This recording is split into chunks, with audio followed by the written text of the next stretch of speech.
This is the Powered Up Podcast, show 96. I do emphasize a lot of collaboration, and we do a lot of project-based learning, and in our science, social studies classes that lend itself to working together.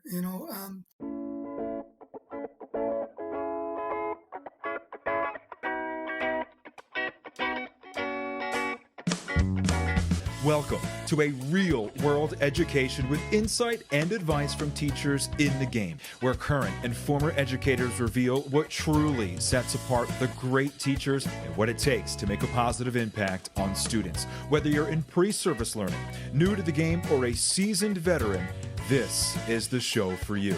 You'll leave feeling inspired to take action because we are powering education by empowering you.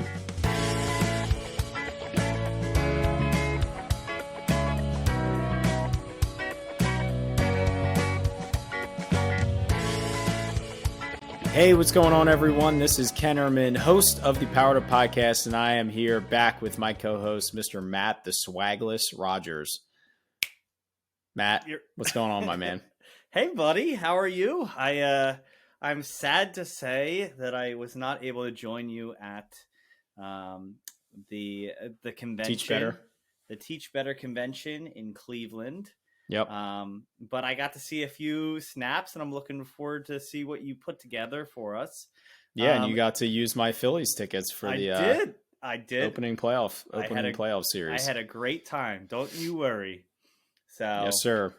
Yeah, so it was a fantastic conference. I highly recommend it to our audience. I am already anxious to see where they'll host it again next year. I'm not sure that they're committed to the location. Their first event was in 2019, and then it was obviously put on hiatus because of COVID. So I don't know I know it's going to be an annual conference. I don't know if that location is standard, but it was a really cool place. It was in the National Inventors Hall of Fame in Akron, Ohio, which is now a middle school. And so imagine being in like a very sciencey STEM inventors kind of space, like just cool stairwells. The elevator was all open. Like you could see all the mechanical parts of the elevator. If you've ever been to Philadelphia or you're familiar with Philadelphia and you've been to the Franklin Institute, imagine a much smaller version of that being converted into a school. So it was a really, really cool venue. And what I loved about it was just about being a better teacher.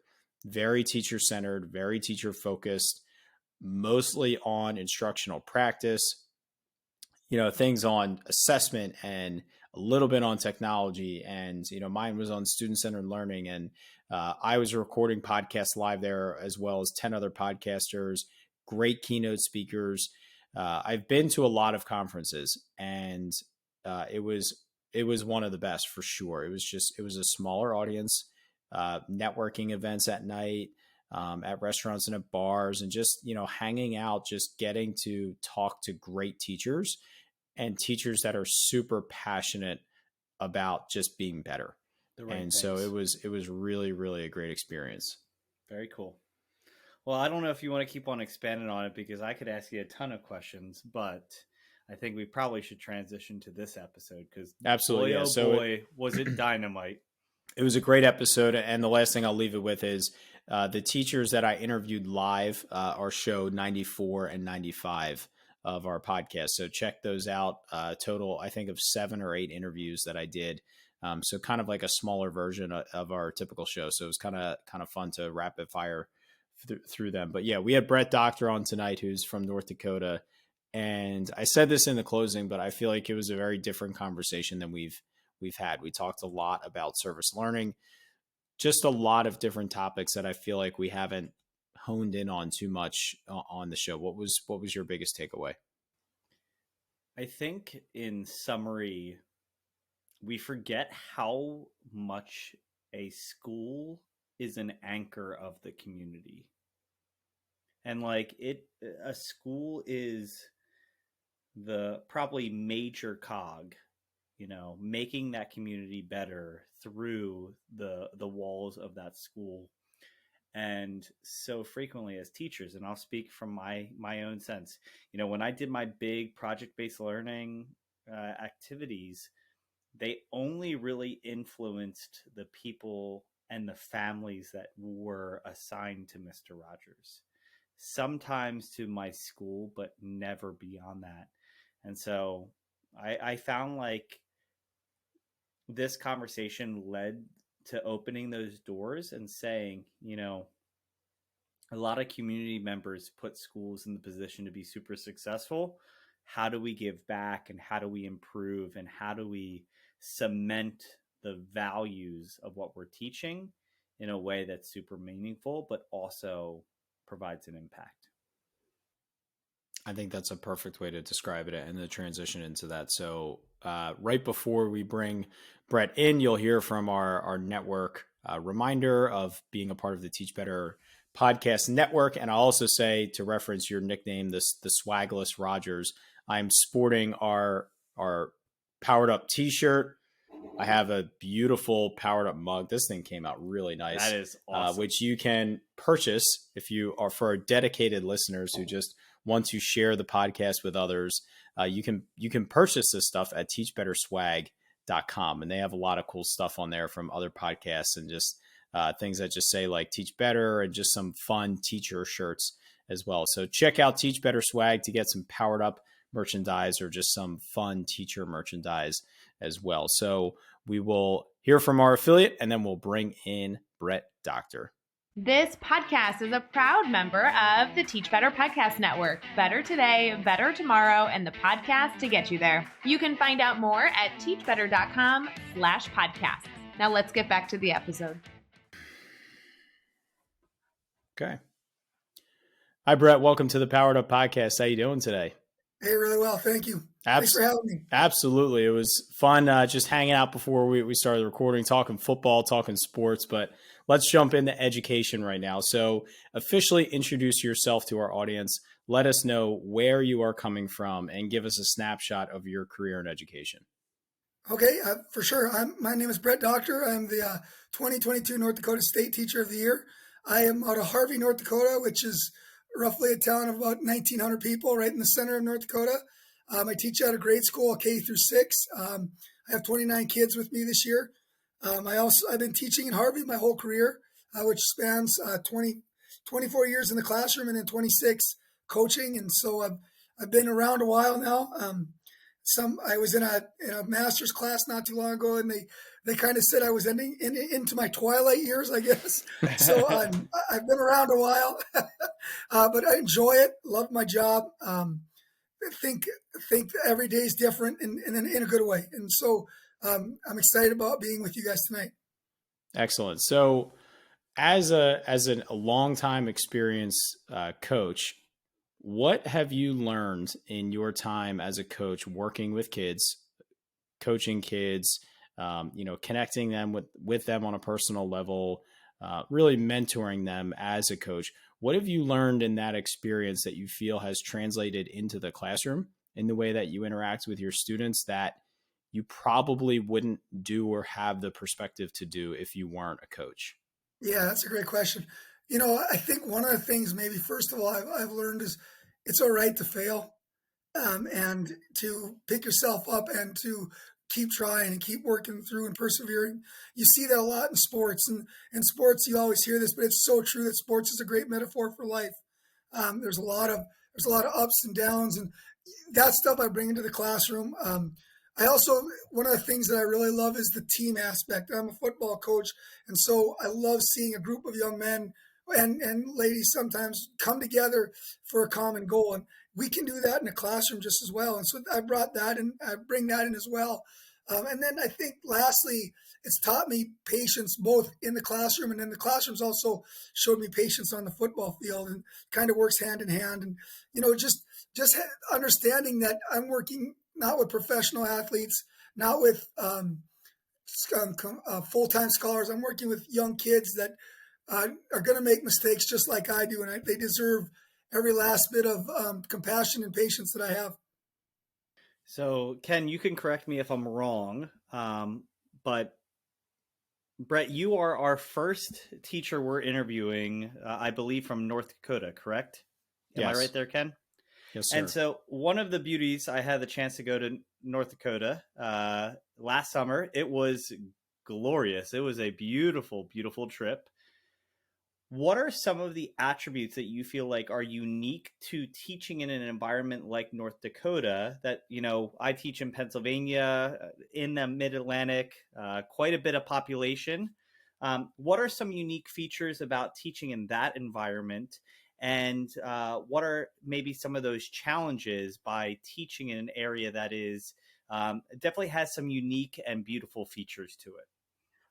Well, first, Matt, you said you came in the summer, which makes sense because if you'd have came in the winter, you might have had a different feel. No, I do love it here.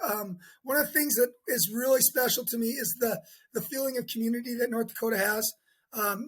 We do something in my class, which I'll talk about maybe a little bit later, is a community project. And it's so neat to see my kids interacting with community leaders and community members, and none of them think twice about giving back to our classroom or our school. And I think the other thing that makes North Dakota maybe a little bit special is there's so many chances for us to have one-on-one interactions with our classes. I'd say I have 29, and that's a fairly big class, but generally we're talking 16, 15 kids in a classroom. You can't help but have one-on-one things, so you get to know your kids really well. And I think that's a great thing. And there's still a real focus on family out here. And I love that part, I love that part about our state is that we're very family oriented for the most part. And so that all of those things are reasons I love it. One of the kind of hard things about it is, we are rural. And so sometimes technology issues come up or, just simply getting out there and meeting and seeing diversity a little more is kind of an issue. Even in my classroom, I don't have a whole lot of diversity. So, showing kids there is a whole different world out there, that sometimes is a challenge for us. What are some of the strategies that you do to introduce them to those outside worlds and, different cultures and things like that? Yeah. And I'm sorry, Brett, can you also just clarify what grade you currently teach? Yeah, my apologies. I teach sixth grade. Okay. I teach math, science, and social studies. Sorry about that. Yeah, bringing in, we do a lot of stuff as far as bringing in guest speakers. It's been a really awesome blessing to be teacher of the year because I've met so many great people, and I've had the opportunity to bring in the teacher of the year or the national teacher of the year, Kurt Russell, to my team. And, he's also a coach, and let him speak to my team. And other Anthony Swan out of Virginia, just people that are coming to my mind that I've had come in and speak to our kids and understand that there's a whole world out there, man. And, we do have kids coming. We have a pretty good population of indigenous people outside our town. We have a few reservations outside our town. And so we can have those kind of people, or those people come in and speak to our kids, and just trying to give them as many opportunities as I can to understand that this is a whole big world, and what we have in this small town isn't what you're going to see everywhere else. We had Anthony Swan on just a couple of weeks ago. He's a fantastic individual. Person. Yes, absolutely. Yeah. And his story is, if you haven't watched his YouTube story, it's one of the best stories you're ever going to hear. He's just a great person. So when you were referencing your experience as a coach, you mentioned about bringing the team atmosphere to your classroom. Can you give us any specific things that you do in your classroom to create that team chemistry like you do with your football squad? Yeah, absolutely. So we do, by accident, quite a few years ago, I got involved into service learning, and it was just by accident. I believe I was teaching fourth grade at the time. And we started counting. We were on to the topic of 1 million, and we started talking about 1 million, and all the kids were like, "Hey, we can get to 1 million. That's easy." But everybody, and I said, everybody takes that for granted. 1 million's a lot.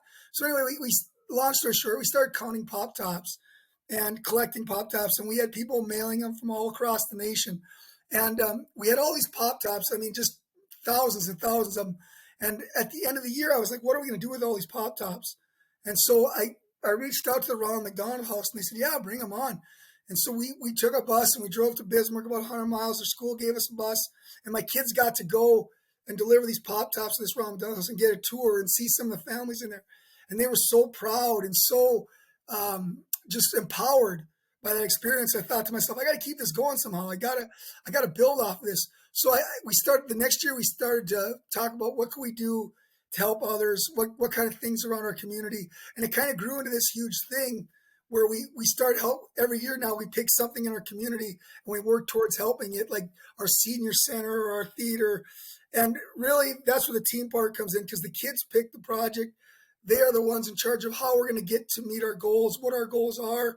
They're running the whole show, and I'm just kind of like a in the background, what do you need kind of person. And it's so neat to see them come together on committees and host things for our school, and knowing that every kid had a part in it is great for me, but better for the kids. They feel so proud, and you can see their self-esteem lifted because, hey, without me, we couldn't have did this. And that goes back to that team idea of, if you have a team of 11 and 10 guys doing their job and one guy isn't, that's going to be an issue. And so we kind of incorporate that everybody's got to do their part. Everybody's a huge part of this. And then we have a celebration at the end of the year. We call it, our school is called B.M. Hansen Elementary, so we call it B.M. Hansen Idol. And we have an idol competition, and the sixth graders run the whole show. They're the hosts, they're the everything. And it's so neat to see just sixth graders, doing this thing for a couple thousand people in our gym. It's really neat, and it really fills my heart. Matt, I know creating a team and creating a community in your classroom is really important. And I want to jump in after with a quick story of mine, but what's a big specific thing that you do, or moment or memory that you can reference in terms of creating that team atmosphere in your fourth grade class? Oh man.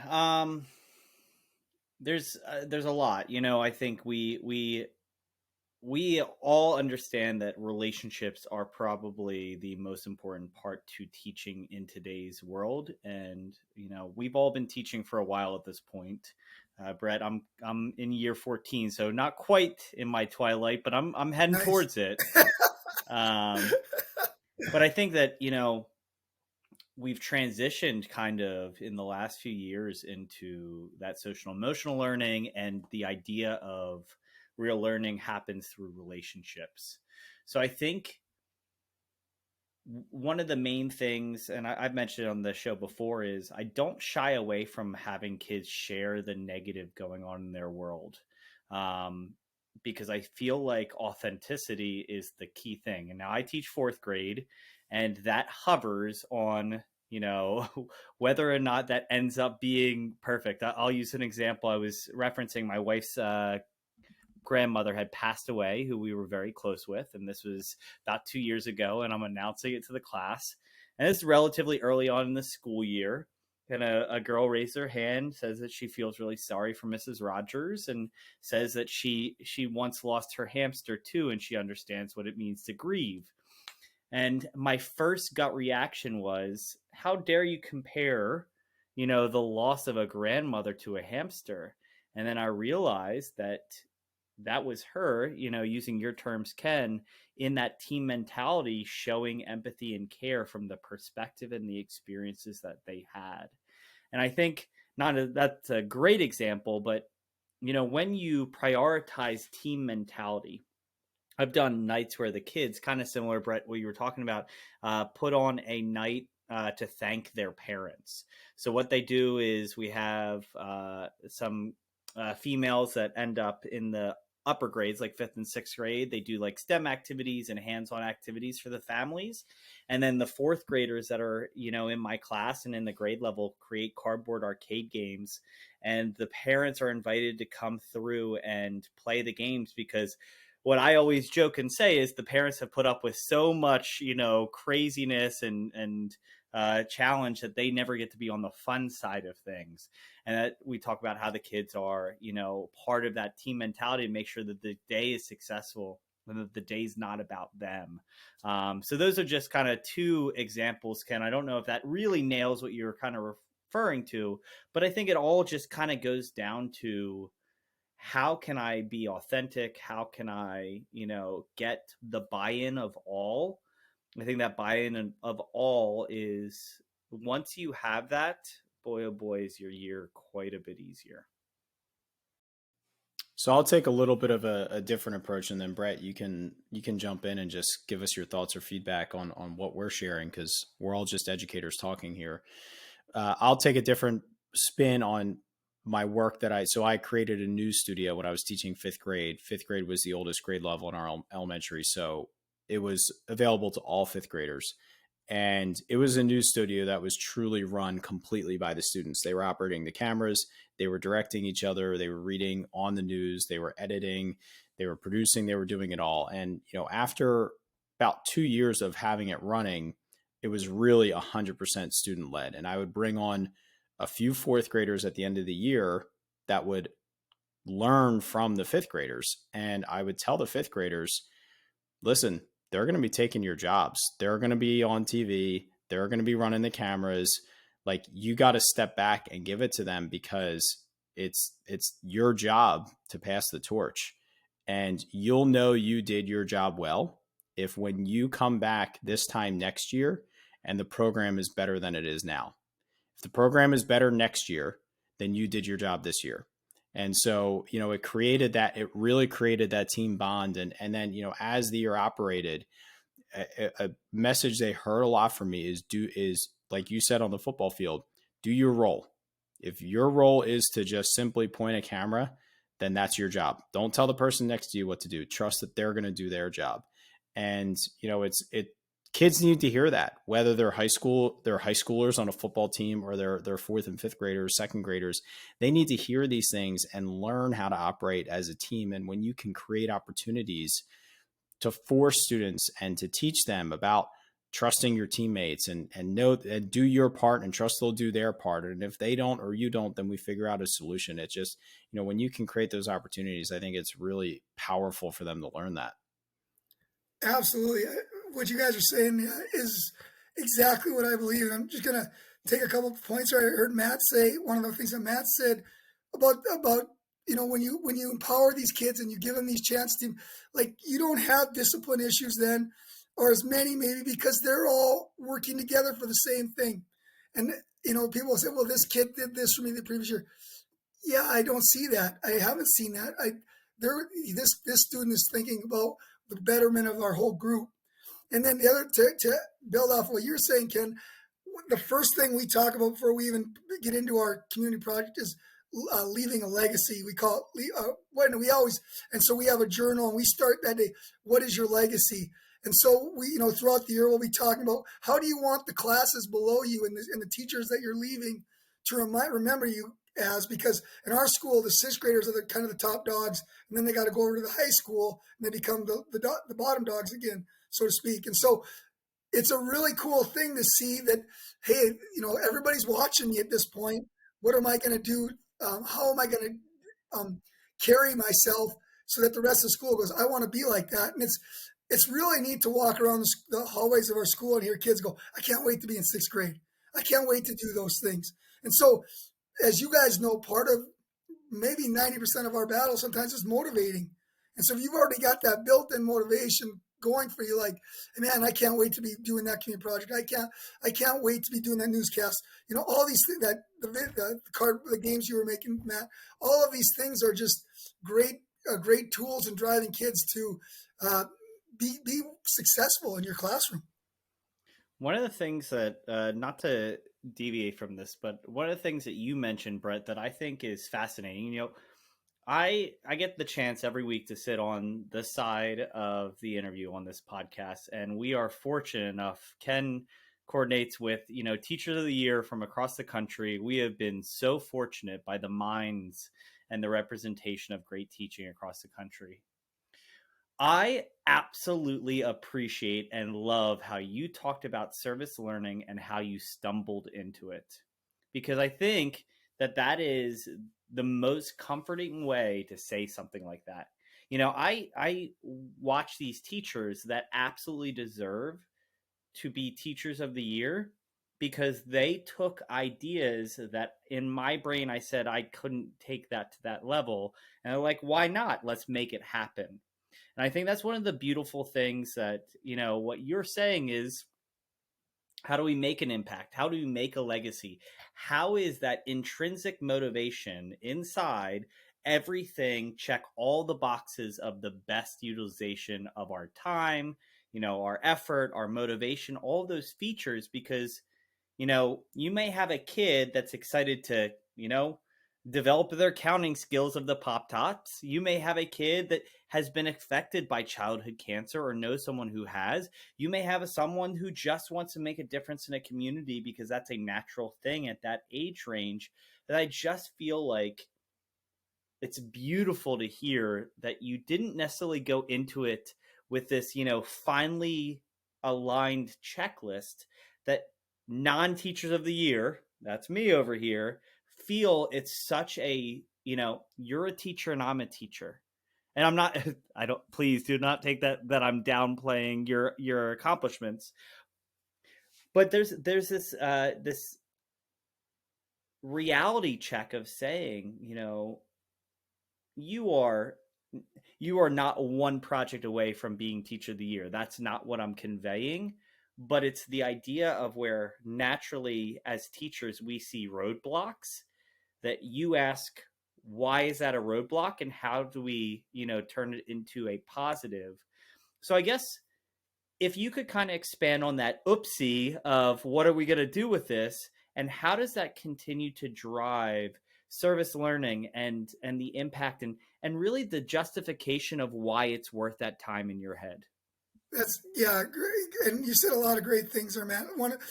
You're absolutely right. And first of all, I'll go back to the teacher year thing. I walk down the hallways of my school and I listen to teachers teach. I'm like, I don't know if there's a lot of difference between a teacher and teacher of the year. There's so many great teachers out there that it's humbling to think that I've been in this position. And one of the great things is to get to be on shows like you guys like this.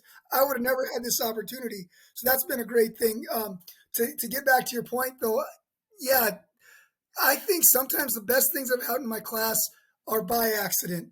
Like I was expecting it to go some way and it didn't. And it totally blew my mind and said, okay, let's go this way and see where it goes. And to be honest with you, I find that the kids are the best teachers sometimes, where they take you because that's the way they learn is the way you should follow it. Now, it doesn't always work that way, and sometimes it blows up in my face, but it's still that idea of I'm still learning. And as I said to you, I've been at this a while, but it doesn't feel like it's been that long because I'm still excited about what I'm learning and what I'm doing with these kids. The service learning thing is something that really it's really been something true and dear to my heart because of the fact that, like, interestingly enough, that year after that we did the Pop Tops, my niece was diagnosed with cancer, and her dad and had to spend 2 or 3 months in the Ronald McDonald House. And you think about what a small world that is that we just got done. We just done working. The next year we did the Shriners Hospital, and we had families bringing students that were living or had been in the Shriners Hospital, and you realize the power of that place as well. And so all of these things, you don't really realize the impact of what you're doing until you step back and go, whoa, that we did something pretty important. And these kids are seeing that. And they're feeling like, we can make a change even in 6th grade. And maybe it's not a large change, but even a small change in today's world is something important. So, I love the fact that it's always evolving. It's always changing. No year as far as our service learning project looks the same. It's always changing. And that's exciting to me. I don't think I could be in a classroom that looked the same every day. I just don't get excited like that, and I don't feel like I'm learning like that. And so it's something that I've taken a lot of pride in. And what's really neat for me is, and I know we're in a small community, but our community has taken such a great, feels such a great pride in what these kids are doing. I get so many questions throughout the summers. What are you guys doing this year? What's it going to be? Where's it going to go? And my answer is always the same. I have no idea. This is the kids' deal. This is where they take me. That's where we're going to go. And you're right in the fact that it brings them together. It brings our community together. And it's something I always tell my wife, if I ever stop this, they'd run me out of town and probably literally would. So I've really enjoyed it. And it's been a blessing to me just to stumble upon it. Yeah, I love that. I want to... Ken, can I actually turn it on you real quick? I just want to kind of ask you. So, like in Ken's situation, Brett, to give you some context, again, I've done 96 some episodes with him at this point. So I know a lot about Ken the teacher. That being said, I've heard a lot, Ken, from your end of experiences where the kids are, really in control and directing it in a lens of something productive. And whether that's your bag tags, whether it's the news studio, whether it's just your, student-centered learning, what are almost to steal from our lesson lens, what are some things that if you were to go back into the classroom, how would you naturally integrate service learning, or maybe expand on service learning you have done in your classroom, but how would you, pull that side into the school of that worldly purpose if you were to go back into your fifth grade classroom tomorrow? I think I'd be able to answer that really simply. I would open the conversation to who is a community, or who is a population, or who is an organization in our community that we can help, and run with it from there. And, in a capacity of a classroom where they're used to taking ownership in that style. And I would foresee myself, because it's typically the way my classroom operated, embracing different students, taking different passions. I tried Genius Hour or 20% Time or passion projects, whatever you want to call them. I tried that probably 3 years in a row and failed miserably the first 2 times. And I was never able to get my students on board with something. And the third year, I had a lot of students complete something to that capacity, but simply for my own just lack of thinking about the outside community myself, I didn't encourage or open the opportunity or get them to think about a service learning mindset with that. And so I would say in a classroom that operated very student-centered, it was more on me not opening the doors or opening their eyes to that possibility. Is that a regret of yours, or do you just feel like it's something that just a different avenue that you chose not to take at that time? I wouldn't reference it as a regret, but it would 100% be on my list of things I would do differently. Now being a coach for 3 years, I have a laundry list of things that I didn't do that I would do differently. And some of it is ideas I've had in supporting teachers where they were in a similar position that I was, and just being out of the classroom, I've been able to just see like, oh, that is something I should have done. Let's, and doing that with a teacher, or seeing great teaching and seeing great things that teachers are doing in my district as well as on this podcast, and saying, yep, that's 100% something that I would do. I have a laundry list of things that I honestly want to go back to the classroom just to do, and just to be a much better version of myself. And so, Brett, I want to ask you a question, and this might flop completely, but I want to try to dig something out of it. You said about it being accidental of, walking into the service learning, and there's a lot of things that you do that you accidentally find something or take the lesson down a road that you didn't plan that ends up working great. Do you think you're doing something in the way you design your lessons or the way you facilitate your classroom that provides you the opportunity to hit those accidents or to find those accidents? It's like you can think of times in your life where you say, man, I'm really lucky this happened to me. Or someone will say, wow, you're so lucky that happened. And in the back of your mind, you might think to yourself, well, it may look like I'm lucky, but I did a lot of stuff to put myself in the position to possibly have this happen, right? So there is still that little bit of luck, but you did a hell of a lot of work to put yourself in that position. So, because I kind of have a theory on this, do you think there's anything that you're doing specifically in your classroom, whether lesson design or the way you facilitate, that opens yourself up to those accidents? Yeah, that is a great point.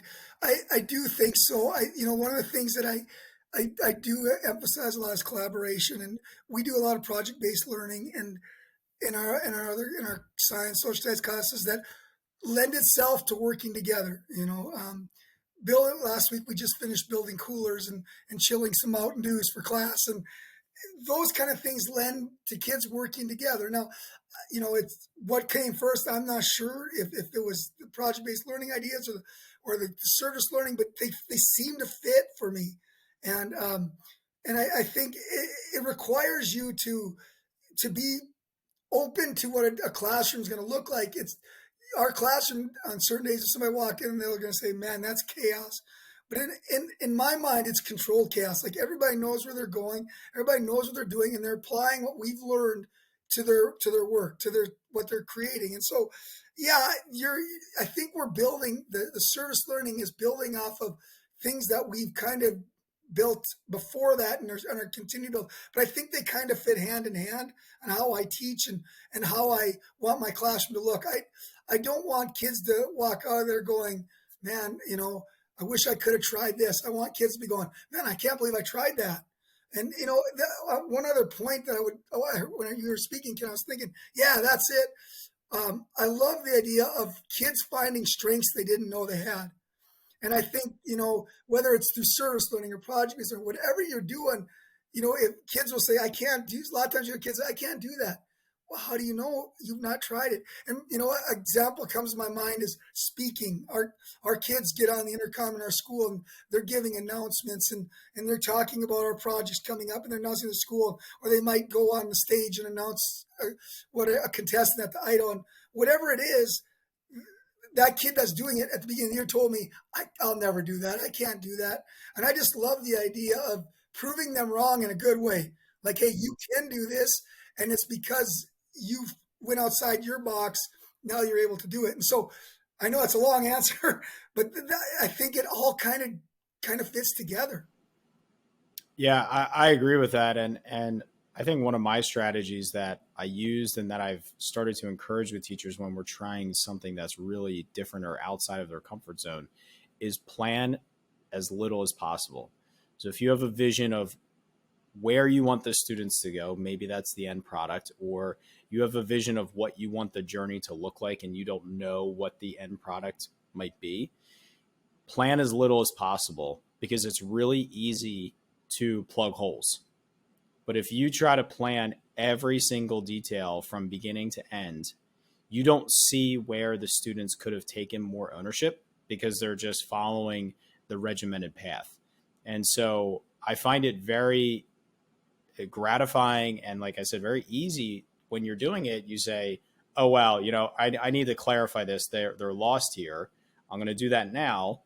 And then next year, I'll do that in the beginning." Right? So it allows you to see where they need your support versus supporting them the whole way and not seeing where you could have let go. Yeah. It's funny you bring that up about planning. I think my middle daughter is going into education. She's a senior in high school right now. She's going to education. And so we have a silk program, we call it. And so she comes to my room four days a week, and she'll let her teach a lesson here and there. And when she comes in, she's got to have everything scripted, right? She's got everything she's going to say, everything she's going to do. And just like you said, I let her do that because I want her to learn. But then when we get done, I'll say, if you just let it go this way, you might have found something different. And so, and that's something we all have to do and find our own comfortability with that kind of thing.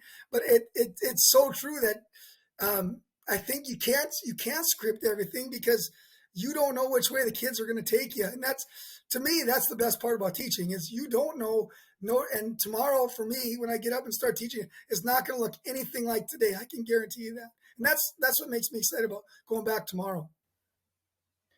So you mentioned a few times about, not wanting to teach a repetitive classroom and the idea of like everything's different. Naturally, I don't know what classrooms you see. My classroom looks different every single day, whether I wanted to or not. That being said, you and I share something that I don't know how many teachers have shared, which is having a class of a lot of students. My wife, the most number of students she's ever taught was 24 students, which is a considerable amount. I've taught 29, and it was my favorite year I ever taught. And I love how when you introduced about your educational experience teaching 29 students, your initial thing that you said was how you created one-on-one time in a class that didn't seem like there would be a chance for one-on-one time. I know from my end, I loved having 29 students because my classroom is very collaborative. And so you weren't always finding yourself collaborating with the same student over and over. When you have a class of 17 students, there's only so many groupings, and you have to keep Bobby away from Billy and, all these type things. So having experience in a large class, what is your feelings? What are the things that you enjoy, and what are the challenges behind that? Because, some of us walk into classrooms that are going to be 16 students, and we think that's the dream. But boy, oh boy, I would advocate for, dare I say, larger class sizes. I absolutely love it. Yeah, I mean, especially in the realm of social studies and science, for me, when we get our hands on projects, the kids aren't working with the same kids every time, and so that I like that. And it's funny. I was in parent teachers conferences tonight here, and I was just visiting with a parent, and I said, to me, collaboration and teamwork is what our world's about. I can't think of many jobs where you go and work in a cubicle all day by yourself. Kids need to understand the skills of what it means to work together. And when you got 29 kids in a room, that's 29 different personalities that are coming out. And so it's good for us to see all that and understand that we're going to have differences, and how do we work through those differences and so on. And that's also, even that's a great thing. It's also a challenge, obviously. I mean, you've got those different personalities that sometimes don't mesh, don't work well together. You have to find a way either to get them to work together or find another avenue for them. But yeah, I'm with you. I like when I'm working in math areas, I like to have small group. And so sometimes with 29, that gets to be a challenge, but at the same time, it's our job. It's what we're here to do. And so you find a way. 29, I think my biggest class was 32 that year. And, it was a challenge because we had so many behavioral things, but also one of the great years that I made it because I thought to myself, if I can do 32, I can do anything. And it gave me a lot of confidence as an educator that I think I got this. And it was early on in my career that I had that, and gave me a lot of confidence. Like, I made it. I did some good things, some things I need to improve on, but it kind of gave me a boost going forward into what I'm doing now. I would definitely say that, this year I have a small class. I have 17, and, trying to get into how our classroom operates has been much smoother with those numbers.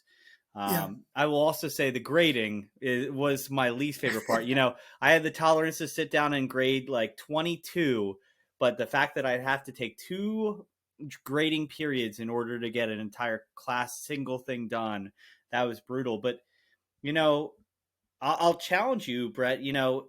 Today, if you had that same challenging behavior-based group, but you've changed and you've developed this emphasis of community, yeah, I will absolutely say the beginning of the year, trying to get on board would be tough.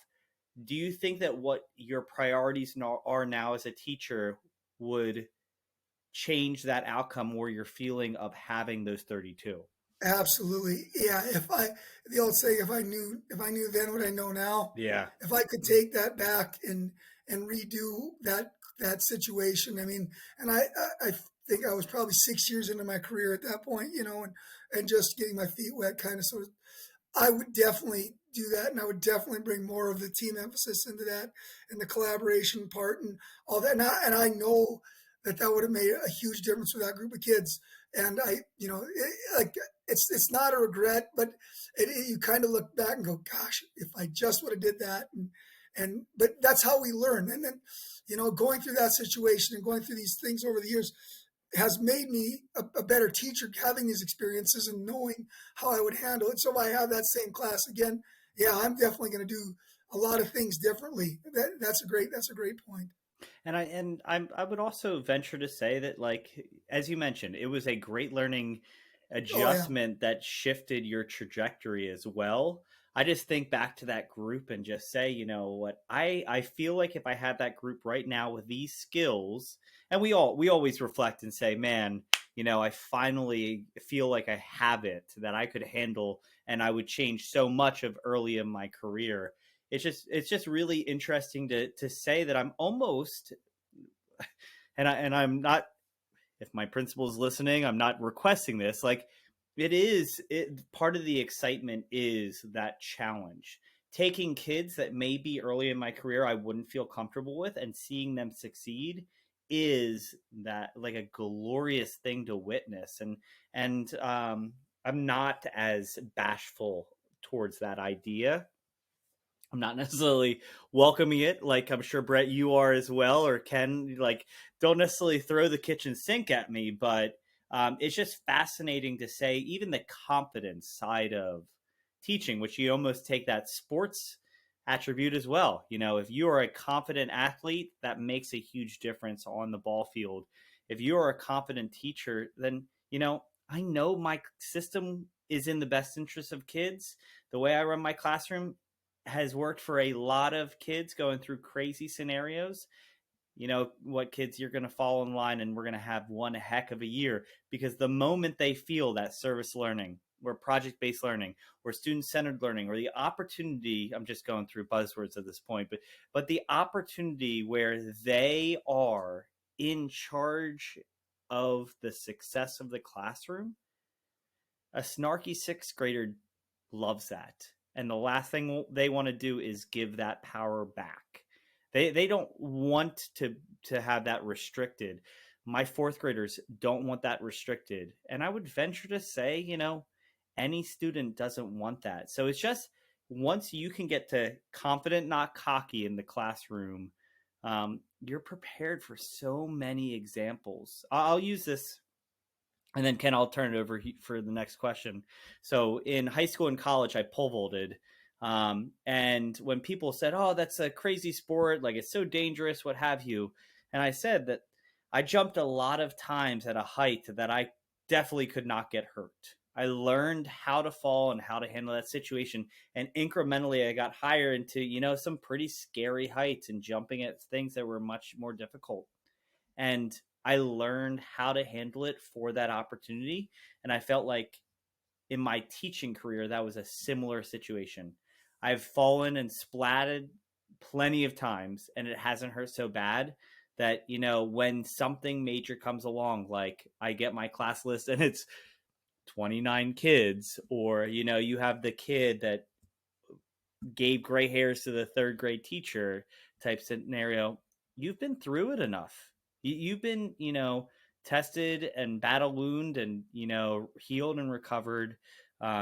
That mindset and having confidence in your style and sticking to your style. This is Ken's favorite line. Sticking to your style, you know, whatever that is a Rhett Oldham classic of just, you can be your teacher.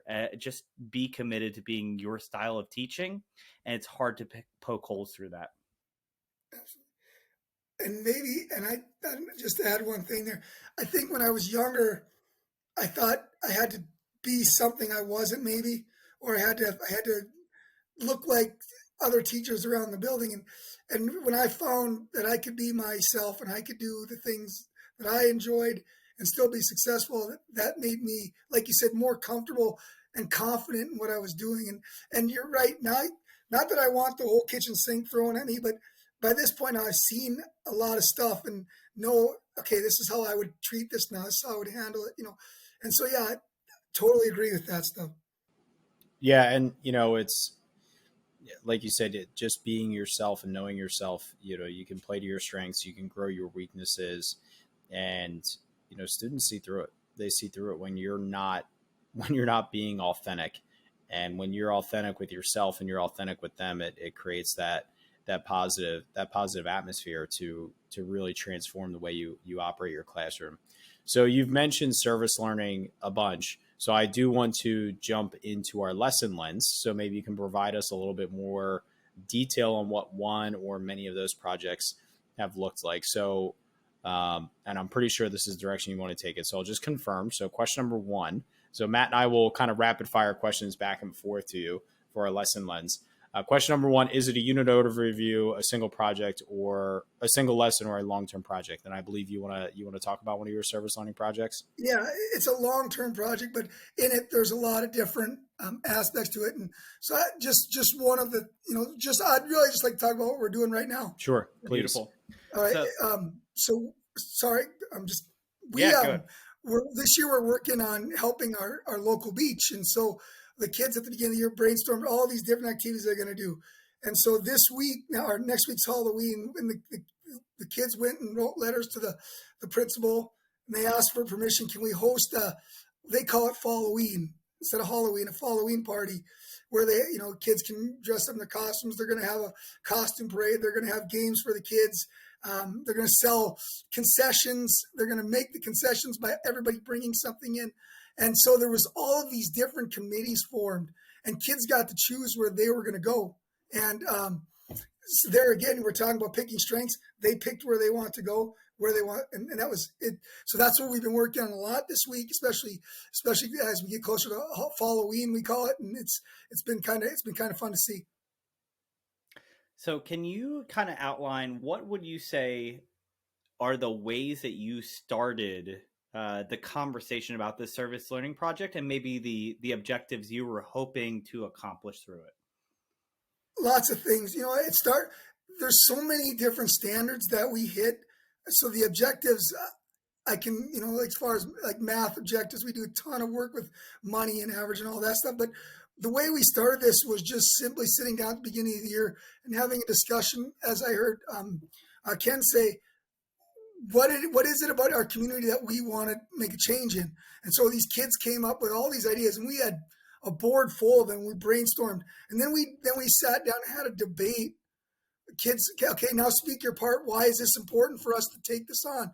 And those debates, I didn't want to stop it, so because I want every voice to be heard. So sometimes the debates take a day, and this year took a week because we had other classes. We had 30, 40 minutes of debates where kids got and spoke, and it was really neat to hear the kids kind of fight for their ideas and say, this is why we should do this for our community. And in the end, we put it to a vote, and the kids outlined their ideas, and then we start working from there on building a timeline. Here's what we want to do each month to help us reach this goal. And so we've been talking about it all night, but the kids are empowered, and they are the ones setting our course. And so, just like this Halloween idea this week, this was nothing with me, except that we were in science, we were studying homogeneous and heterogeneous mixtures. And so that's what they're selling. They're bragging their science knowledge up to the school. Well, we're selling heterogeneous trail mix and homogeneous solution. And they're walking around explaining to younger kids what these things mean. And so they're feeling pretty smart, and I'm getting science and community project all in one. Check. Absolutely. Check. Yeah, You just showcased perfectly how you can blend that stuff in together. So I think that you pretty well described the process for kind of latching on it and deciding on that project for what the students were doing it, and your role as well. So as you progress through the year, how do you, I'm going to kind of shift our questioning a little bit here. How do you adjust your project that you don't know what it will be in the beginning of the year and continually blend in those standards and objectives that you have for your curriculum, like you did with the heterogeneous and homogeneous mixtures? So how do you continually do that throughout the year? As we're studying things in different classes, opportunities just seem to pop up. Example being, we'll be doing an investigation in math shortly about mean, mode, range, all these things. And so what I require them to do is these kids are also coaches for every class below them. So like 3 6th graders take on a class and adopt them as theirs, and they have a penny war, but they take that money that those kids are bringing and they average it, and they find the mode and the mean, and then they build a budget report. and they take it in and they show these classes. And I get it. The kindergartners aren't going to care much about it. But that's not my whole idea. My whole idea is that these kids are out in front of these other kids showing hey, this is what you brought in. Here's your average. But more importantly, they're being leaders in the school, and these younger kids are going, hey, that's what I want to do. I want to be like that. So these opportunities kind of pop up as we go through them, and I'm trying to keep my eyes open where there's opportunities where I can go cross curricular as much as I can, and that even, if we can get something in Phi-Ed where the kids are playing this game, and like next week when we're doing this Halloween there's a game the kids love playing, Rat-a-tat-tat. They're going to teach the younger grades how to play it, and just being mentors and leaders is a huge thing, but also bringing in these other things that they're learning in other classes is kind of important to me. And so it helped. It's I just got keeping my eyes open, I guess, and what we're studying and what they're learning throughout the rest of the school is helping me a little bit. One of the beautiful things that I'm hearing is, the classic teachable moments. Brett, it seems like you see a situation as a teachable moment and you turn it not just into a lecture about why this will be important, but how can we make it substantial? And I think that is a beautiful thing. I guess to wrap up kind of our lesson lens, and feel free to expand more about, other projects as well in this. Say you're a teacher that says, hey, I want to try something like this. What are some of the things that you've learned through your successes and stumblings that you would advise to say, hey, someone's going to reach out to the community. I feel really uncomfortable to ask the community for anything, or, I'm going to go beyond the four walls of my classroom or my building. What are some of the things you've learned through service learning that you would suggest to kind of give a new teacher to that a jump start? Yeah, So I've just got done doing a presentation on this, and I was thinking about that very same thing. Like, first of all, I would tell people, don't be afraid to mess up, and I would also say start small. When I look back to when I first did it that first year with those pop tops, it wasn't anything special, but I mean it was special. I take that, but it wasn't like it has become. And I don't think you can start at where I'm at now, where I do at the beginning. I think you got to start small. And for me, just every year, that little growth and it was exciting to me, and knowing, okay, how can I do this differently? What can we do this differently? And more importantly, the kids would came in and go, Mr. D, we got to try this year. And I was like, yeah, that's a great idea. You're absolutely right. There are things that have blown up my face. I was thinking about this when you were speaking of, we did a thing. We were going to make caramel apples one year, and we bought a big box of apples. We bought caramel. We had a great lady came in from the community. She was going to help us, and we made these apples, and they just looked terrible. None of the caramel would stick, and it looked terrible. And we found out later we had wax covered apples or whatever it was, but I missed the point that day. It wasn't about what they looked like. It was about us working together, and the kids having a great time, and more importantly, this lady that gave her time to our class to come into the community. That was a big part of it, and I missed that day, and I challenge people that do this to take time to reflect, and every time you do it, take some time to reflect on what went well and what didn't. And when I first started this, I didn't do that. And then I started to do some reading on service learning and things like that, and realize that reflection's got to be a huge part of it. You got to give yourself and your kids time to sit back and go, okay, what worked, what didn't work. And so we journal quite a bit in our classroom at the end of a project and say, okay, what did you guys like about this? What went well? What if I do this? If we do this next year, what would you tweak? And so it's just a constant reflecting. And I guess if I'm going to give the biggest piece of advice of somebody starting, is just give time for reflection. Even if it blows up in your face, that's not a bad thing. It's just something to learn from. So I'll ask one more question about that. So I really appreciate that feedback, and I think that it's encouraging to us that haven't taken that leap and feel slightly uncomfortable about it. In this service learning, Can you talk about how you connect with the community as well? Where are you pulling from the community side of things? Because we as teachers feel like, we're a burden to that outside community. How have you influenced or used the community to assist in your, service learning projects, either pre or post? And I have one follow up on that. Yeah, that's a good point. And I sometimes worry about that. Like the community's going to get tired of us being out there, but it hasn't happened. So we tend to find things. Our kids got a good pulse on the community and things that our community wants. And so that helps when the community's invested in something, when they see a need for it.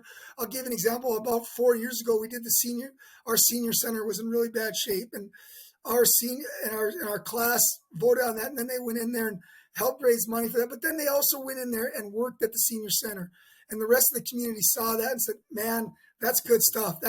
And the seniors that were in there, they sat down with our kids, and they were so good with our kids. I mean, we did interviews and present and built biographies on these people that had been there, and have lived a full life and shared their accounts. And I think when we do these things and the community sees it, they're more willing to help us out, and we also bring in a lot of community leaders like our mayor and our JDA people, just to, help our kids understand what they're doing and what the importance of it is. And, at the end of the year, before we have that, as I said, we had that big idol competition. But before we do that, before I even let them start playing that, we do community-wide presentations where we present to the whole school about, here's what we did this year, here's what we've learned, here's why we did it. And they share with the school, but we invite the community in as well so that everybody can see, hey, this wasn't just us killing time or asking you for a donation or whatever it might be to sponsor our t-shirts. This is why we're doing it. Here's what we found out. We want to share it with you. And it's been pretty well received so far. And I think just building that relationship with the community over the years, now the community looks forward to saying, okay, what are they doing this year? And when we do, like I said, a penny war, and we send out letters all over the community, and we get so many responses like, oh, we'd love to. We can't wait to be a part of it. And that's really, really a great feeling, because you know that you got the support of the community. And that, as you said, that doesn't happen everywhere. And so I'm pretty blessed on that. I don't take that for granted. So the last part that I'll have, and then I'll allow Ken to move on, because I know that he has, he gets on me for following the routine. So I'm sure you deal with this when talking about service learning, the time, and you mentioned it just now, the time that goes into creating opportunity, like the things that you're doing, going to the senior center, or, going to the Ronald McDonald House, or, the time taken to build the advertisements or the letters or these type of things that if you're having students do it, technically pull away from, instructional time. How do you balance, hey, we're hitting the traditional standards of a 6th grade curriculum, even though I think we would all agree that you're hitting the standards you're hitting at such a level of mastery that it's not within question of whether or not they understood it.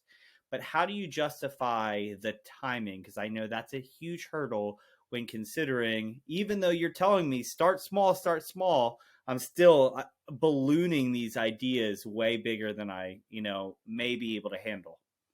Absolutely. And yeah, you're right. And it is, I've heard that too about how do you get it into your classroom as far as all of those things. And it's a lot of creativity planning. The nice thing for me is I have all the 6th graders at the end of the day, the very last period, 30 minutes. And so, that's a time for us to, where we can incorporate all our work on all our ideas and incorporate our plans and kind of combine, hey, today we're going to be working with what we did in math into the community project or whatever.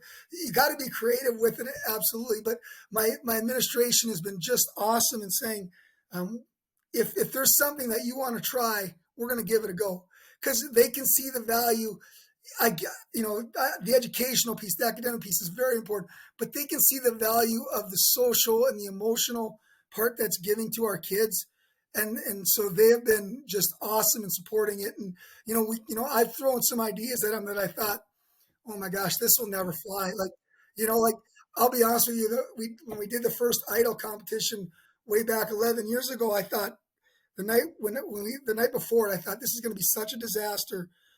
I told my wife we might have to move next year, and it was because I had no idea what to expect. I never did one. The kids had never did one, and all of us, and we had the K through 12, our whole school coming, and our whole community coming, and you're talking. For us, that's quite a few people, 1,500 people in a gymnasium. And I'm like, if this blows up in my face, this can be bad. And it turned out to be such a thing that every kid from this point on wants to do it. And so our school sees this as a value. And we just went through our Cognia review a couple of years ago. And I was sitting in the meeting in Cognia, and the evaluators were sitting there, and they said, one thing that was evidently clear is you cannot quit this service learning project that your school did.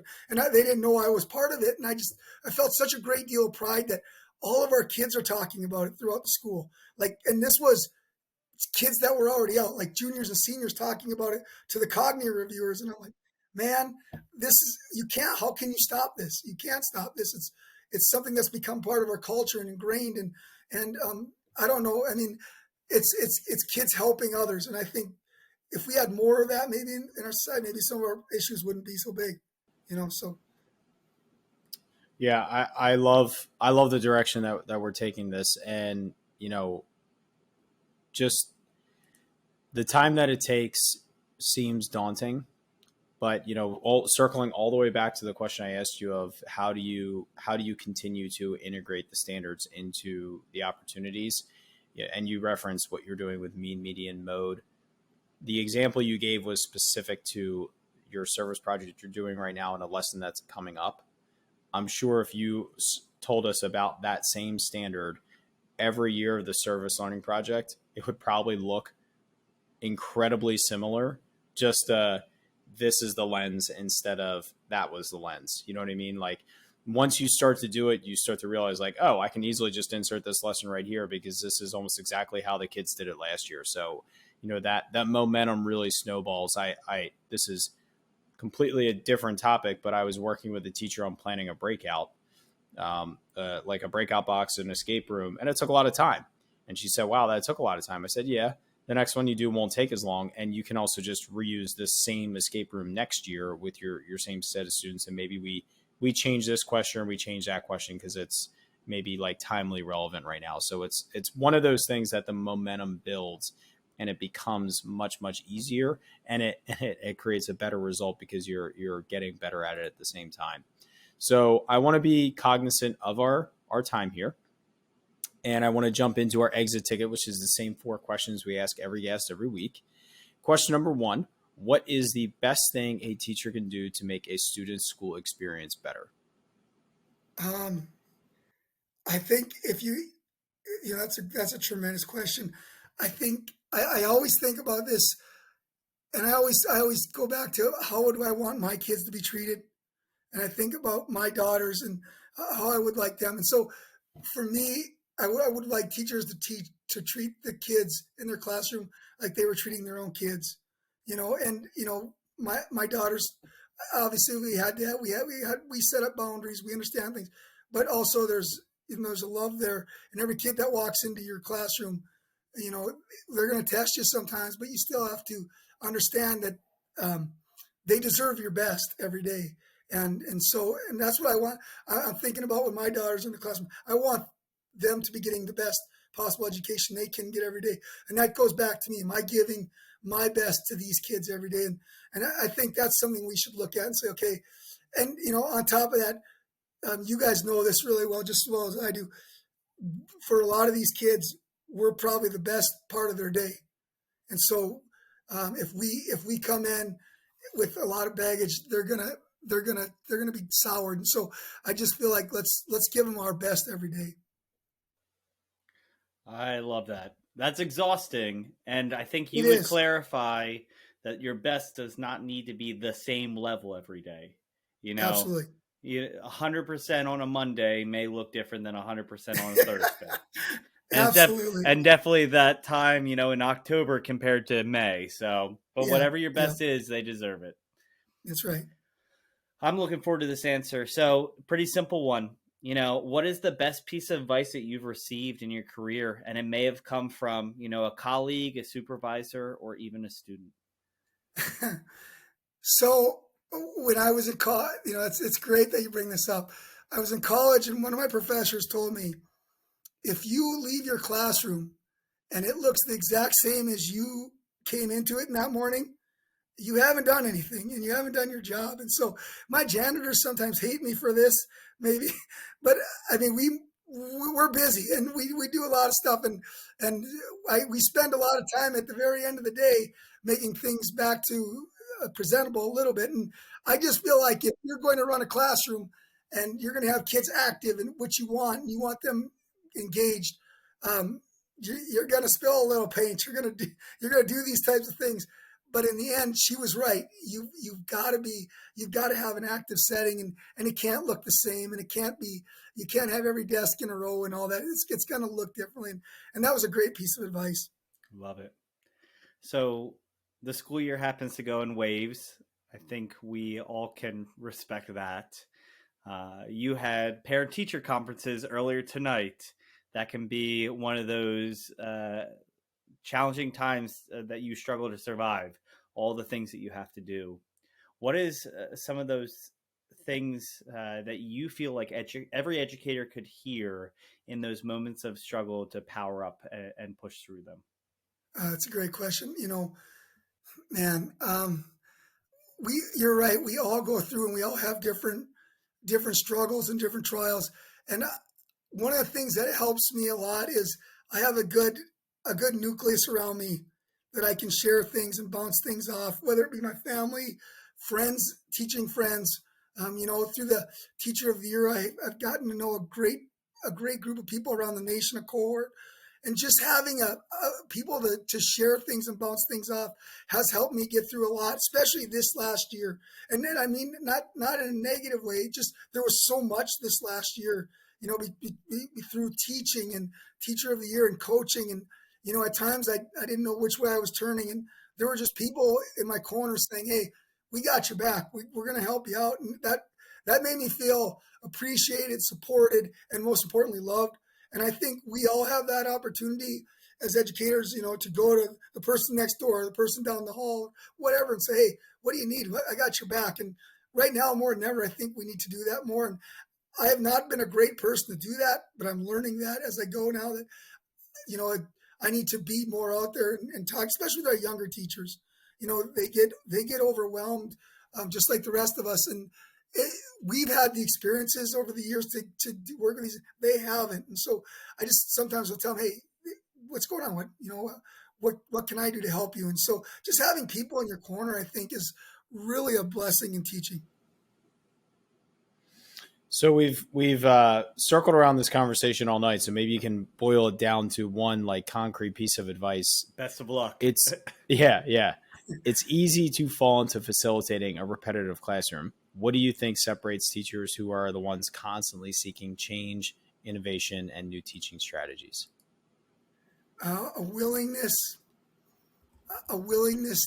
to want more, and a willingness to strive for more, and a willingness to accept failures, but not defeat, if that makes sense. I know there's going to be things along the way that are not going to work, but I'm not going to let that define me. And I love this story, the Wright brothers. I love their story because, they were poorly funded. They had poor resources, and they had, there was another rival group that was going against them at this time. And we know the Wright brothers story. We don't know the other group's story real well. And I just love that. And I tell that to my kids all the time, things are going to get rough. We're going to make mistakes, but at the same time, we're going to grow from that. And so I think just that willingness to accept, mistakes and willingness to grow from it will be kind of the key. I love it.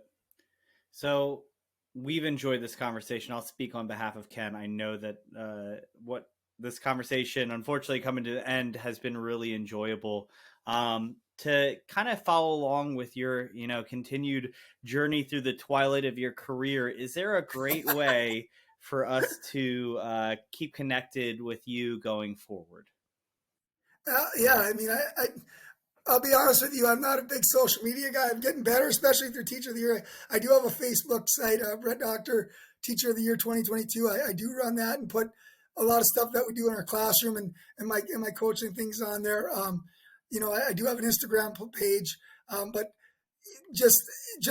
I'm just getting into social media because I'm old, and so I've gotten to like the updating, and it's been neat to interact with people, now, especially across the nation. Like you guys were talking about the great Anthony Swan, and, having him getting to know him and having come talk to my peers and my teaching peers was just an amazing experience. And so, people, if you want to get in touch, I'd love to hear their stories, and they can reach me through that Facebook site.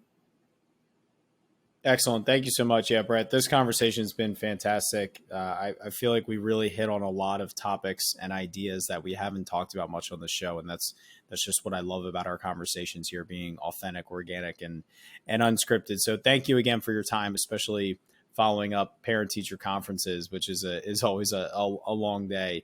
So ideas that we talked about, as well as any links to follow along with Brett, will be found on our show notes page, which this is a big change, Matt. Our show notes page are now powereduup.com/show/96. So for our dedicated listeners, if you are struggling to find a show in our last five or six, throw a slash between show and the number. I had to completely redesign and rebuild the entire way I was doing our show notes page on our website. So that was a fun discovery. Thanks, Wix.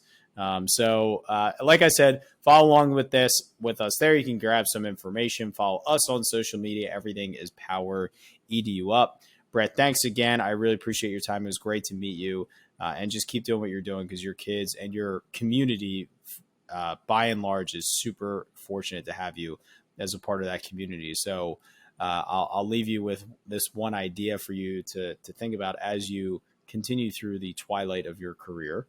You'll have to think about what your role in continuing the idea of service learning in your schools can look like as you exit that school. Yeah, that's a great thing to think about, Ken. First, I just want to say thank you guys for having me. This has been just something tonight, just this conversation, which you don't normally do. It fills my cup tonight. Like I can't wait to go back to class tomorrow and talk about what we've talked about, and I applaud you guys for what you're doing. You're right, Ken. As I go forward now, as I challenge my students, I also have to challenge myself about what legacy I want to leave. And that starts with, as I enter my twilight, what it is that I want to leave. So I appreciate you guys and all you're doing for education. We need more of you guys out there. Thank you. I very much appreciate that. And I'll say, your proudest moment of the service learning projects won't be looking back on what you accomplished, which the things you are accomplishing are incredible.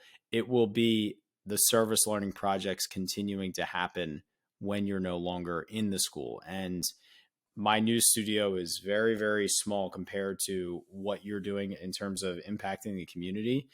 But that news studio still continues to thrive. And as I knew I was going to be leaving my school for a different position, I challenged myself with the same thing I challenge that group with every year. I need to look back a year from now and see a program that's better than when I was running it.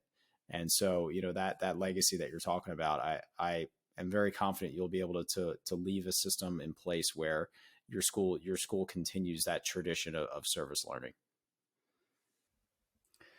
Well, needless to say, I think it's time to power down this episode, but boy, oh boy, Brett, you left us feeling powered up. Thank you so much for the time.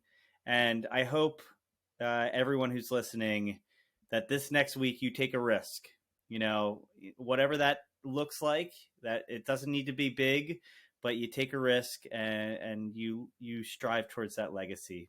We look forward to talking to you next week.